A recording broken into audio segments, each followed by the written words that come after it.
Hello students. आज हम BSc part 2 inorganic chemistry का यूनिट 2 उप सहसंयोजक यौगिक स्टार्ट करेंगे। उप सहसंयोजक यौगिक जिसे हम कोऑर्डिनेशन कंपाउंड्स भी कहते हैं, ये वे यौगिक हैं जिनके अणु अथवा आयन के धातु परमाणु के साथ किसी ऋण आयन अबंधी इलेक्ट्रॉन युग्म युक्त उदासीन अणु मतलब लोन पेयर ऑफ इलेक्ट्रॉन्स वाला कोई न्यूट्रल मॉलिक्यूल जिसे लिगैंड कहते हैं से उपसहसंयोजी बंध बनाता है, उपसहसंयोजी यौगिक कहलाते हैं। इन यौगिकों में धातु आयन व लिगैंड संयुक्त रूप से एक अकेले आयन के रूप में व्यवहार करते हैं, इसलिए इन यौगिकों को संकुल या जटिल यौगिक या कॉम्प्लेक्स कंपाउंड कहते हैं। इन आयनों को संकुल या जटिल आयन कहा जाता है। इन यौगिकों का हमारे जीवन में बहुत महत्व है। कोऑर्डिनेशन कंपाउंड्स जो हैं वो मेटल और लिगैंड से मिलकर बने हुए कंपाउंड्स हैं जिसमें कोऑर्डिनेशन बॉन्ड होता है। वनस्पति जगत और जंतु जगत दोनों के जीवन में अत्यंत महत्वपूर्ण पदार्थ क्लोरोफिल और हीमोग्लोबिन तथा विटामिन B12 क्रमशः मैग्नीशियम, आयरन और कोबाल्ट के कोऑर्डिनेट कंपाउंड हैं। कोऑर्डिनेशन नंबर में एक सेंट्रल मेटल आयन या न्यूट्रल परमाणु होता है जिसके चारों ओर निश्चित ज्यामिति में कुछ लिगेंड्स कोऑर्डिनेशन बॉन्ड के द्वारा जुड़े होते हैं। कोई भी नेगेटिव आयन जैसे साइनाइड है या लोन पेयर ऑफ इलेक्ट्रॉन युक्त उदासीन आयन जिसमें कि लोन पेयर ऑफ इलेक्ट्रॉन है जैसे अमोनिया, जल, वो अपना इलेक्ट्रॉन युग्म देकर एक कोऑर्डिनेशन बॉन्ड बनाते हैं और बनाने की प्रवृत्ति रखते हैं, लिगेंड्स कहलाते हैं। कहने का मतलब या तो जिस पर ऋणावेश हो, मतलब ऋणावेश होना, इलेक्ट्रॉन का आधिक्य, या फिर लोन पेयर ऑफ इलेक्ट्रॉन हो, यहाँ पर भी हम देखते हैं इलेक्ट्रॉन का आधिक्य। तो ये जिनके पास इलेक्ट्रॉन अधिक होते हैं वह सेंट्रल मेटल आयन के जिसके पास खाली कक्षक होते हैं उनको अपना लोन पेयर ऑफ इलेक्ट्रॉन दे देता है और एक कोऑर्डिनेशन बॉन्ड बनाता है और ये कंपाउंड कोऑर्डिनेशन कंपाउंड्स कहलाते हैं। सेंट्रल मेटल आयन जितने लिगेंड से घिरा होता है वह संख्या उस धातु की कोऑर्डिनेशन नंबर कहलाती है। कोऑर्डिनेशन कंपाउंड दो स्थायी यौगिकों के योग से बनते हैं, अतः इन्हें आयनिक, आणविक या योगशील कंपाउंड कहा जाता है। जैसे potassium cyanide plus ferrous cyanide का से बना है कंपाउंड KCnFeCn होल ट्वाइस 4 या फिर इसको कहते हैं K4FeCn होल 6 पोटेशियम फेरोसाइनाइड। कुछ अन्य यौगिक भी आणविक कक्षक योगशील यौगिकों आणविक अथवा योगशील यौगिकों की श्रेणी में आते हैं क्योंकि ये इस प्रकार की योगात्मक अभिक्रिया द्वारा बनते हैं। जैसे potassium sulphate plus aluminium sulphate plus 24H2O तो K2SO4 plus AlSO4 whole thrice 24H2O, इसको हम फिटकरी कहते हैं, पोटैश एलम कहते हैं। ये भी एक तरह का कोऑर्डिनेशन कंपाउंड है। मोर सॉल्ट है तो FeSO4 NH4 whole twice SO4 6H2O, ये मोर सॉल्ट है। ये किस किस से बना है?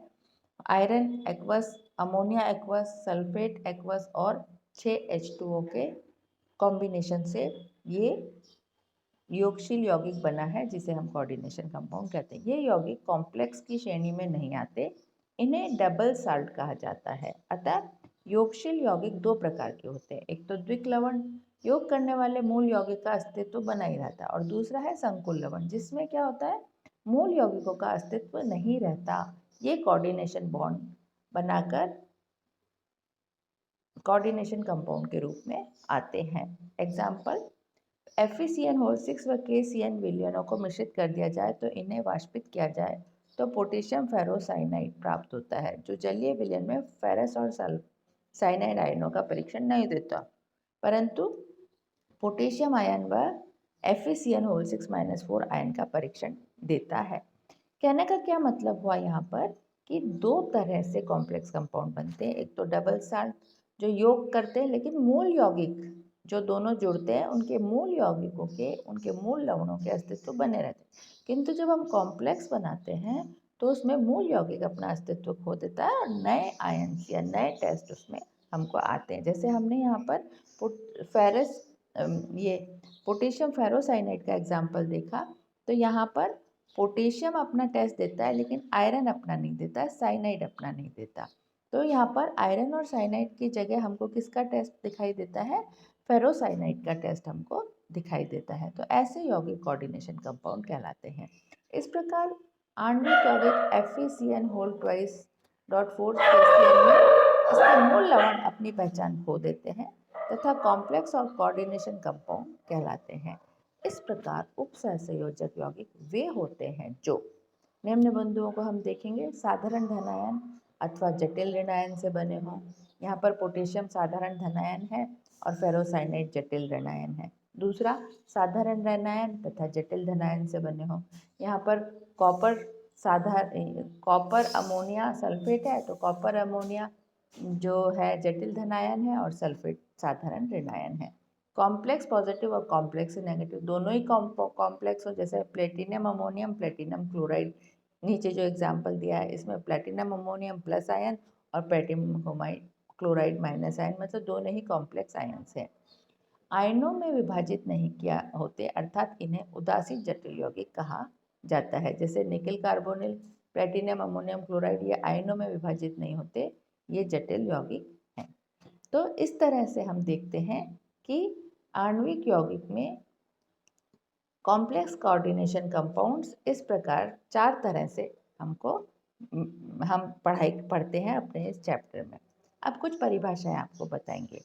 उपसहसंयोजक यौगिक तथा जटिल आयन। एक जटिल यौगिक वह यौगिक है जो 2 या अधिक स्थायी रासायनिक प्रजातियों के संयोजन से बनता है, जबकि जटिल आयन वह विद्युत आवेशित आयन है जो केंद्रीय धातु परमाणु या आयन तथा उदासीन अणुओं या ऋणायनों के संयोग से बनता है। उदाहरण, निकिल हेक्साअमोनियम +2 एक जटिल आयन है जिसमें केंद्रीय निकिल आयन 6 अमोनिया अणुओं के द्वारा घिरा होता है। केंद्रीय धातु आयन यह वह धन आयन है जिसमें उचित ऊर्जा से रिक्त कक्षक उपस्थित होते हैं, अतः यह उदासीन अणुओं या आयनों से इलेक्ट्रॉन युग्म को ग्रहण कर लेता है। और तीसरी चीज है लिगेंड्स। लिगेंड्स वे उदासीन अणु होते हैं जो केंद्रीय धातु आयन से जुड़े होते हैं। उदाहरण के लिए कार्बोनिल अमोनियम सैक्सेट में जटिल आयनों में 6 अमोनियम आयन लिगेंड के रूप में उपस्थित होते हैं। लिगेंड में उपस्थित परमाणु जो इलेक्ट्रॉन युग्म दान में दे सकते हैं, दाता परमाणु या उपसहसंयोजी परमाणु कहलाते हैं। जैसे अमोनिया में नाइट्रोजन व जल में ऑक्सीजन परमाणु दाता परमाणु के रूप में उपस्थित होता है। उपसहसंयोजी यौगिक कोऑर्डिनेशन नंबर। किसी जटिल की उपसहसंयोजी संख्या लिगैंडों के उन कुल परमाणुओं को व्यक्त करती है जो केंद्रीय परमाणु धातु परमाणु से जुड़े होते हैं, अर्थात ये संख्या केंद्रीय धातु आयन तथा लिगैंड के दाता परमाणु के बीच उपस्थित उपसहसंयोजक बंधों को दर्शाती है। एग्जाम्पल, यहाँ पर हम कुछ एग्जाम्पल दे रहे हैं। जैसे सोडियम सिल्वर साइनाइड में 2 लिगैंड है साइनाइड के, पोटेशियम फेरोसाइनाइड में 6 लिगैंड है साइनाइड के, कॉपर अमोनियम सल्फेट में 4 अमोनियम के लिगैंड है, सोडियम एल्यूमिनियम ऑक्सलेट में 3 ऑक्सलेट के लिगैंड है, chromium EN whole thrice Cl3 में 3 लिगैंड्स हैं EN3 के, सोडियम निकिल ये इथाइल डायमीन टेट्राएसिटिक एसिड में 1 लिगैंड है इथाइल डायमीन टेट्राएसिटिक एसिड का, किंतु इनकी कोऑर्डिनेशन संख्या पहले में 2, दूसरे एग्जाम्पल में 6, तीसरे एग्जाम्पल में 4 और चौथे, पांचवें और छठे एग्जाम्पल में कोऑर्डिनेशन नंबर 6 है। तो इस तरह से हम कोऑर्डिनेशन नंबर को भी स्टडी करते हैं। लास्ट जो टर्म मैं आपको बता रही हूँ वह है समन्वय मंडल। केंद्रीय धातु आयन तथा इसके लिगैंडों को एक बड़े कोष्ठक में लिखा जाता है जिसे समन्वय मंडल कहते हैं। तो ये जो है आज का टॉपिक था। कुछ डेफिनेशंस इसमें आपको बताई थी मैंने कि कॉम्प्लेक्स कोऑर्डिनेशन कंपाउंड किसे कहते हैं, सेंट्रल मेटल आयन क्या है, लिगैंड क्या है, कोऑर्डिनेशन नंबर क्या है और समन्वय मंडल क्या है। आज के लिए इतना ही, नेक्स्ट क्लास में आपको और बताएंगे।